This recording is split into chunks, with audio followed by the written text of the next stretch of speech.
Depuis la création de la Cour pénale internationale en 2002, des enquêtes ont été ouvertes dans 10 pays, dont 9 en Afrique.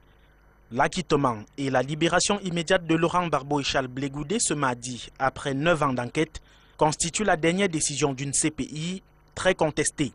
En juin 2018, Jean-Pierre Bemba, poursuivi pour crimes de guerre et crimes contre l'humanité en République centrafricaine, a été acquitté par la Chambre d'appel. Le fondateur du mouvement de libération du Congo sera condamné plus tard à 12 mois de prison pour subordination des témoins dans le cadre de son procès, ce qui l'a écarté de la récente élection présidentielle en République démocratique du Congo. En dehors de ces cas les plus célèbres, Bemba et Gbagbo, la Cour pénale internationale a ouvert une enquête contre Saïf al-Islam, fils de Muammar Kadhafi, resté détenu à l'est de la Libye jusqu'à sa libération en 2018.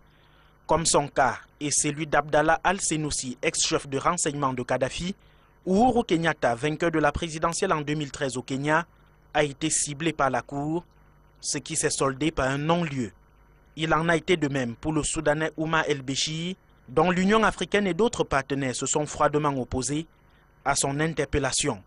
Jusqu'ici, un seul dossier a été mené à son terme, celui du djihadiste Ahmed al-Faki al-Mahdi, condamné à 9 ans de prison pour la destruction des mausolées de Tombouctou.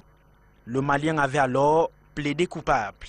Sur les 20 cas suspects venus à La Haye, siège de la Cour pénale internationale depuis 2003, 800 sont soldés par un non-lieu, 3 acquittés, certains sont toujours en instance. Fatou Bensouda et son prédécesseur, Louis Moreno Ocampo, ont régulièrement fait l'objet de critiques pour leur acharnement contre les dirigeants africains. Seule la guerre en Afghanistan en Asie a fait l'objet d'une enquête jusqu'ici, en dehors du continent noir.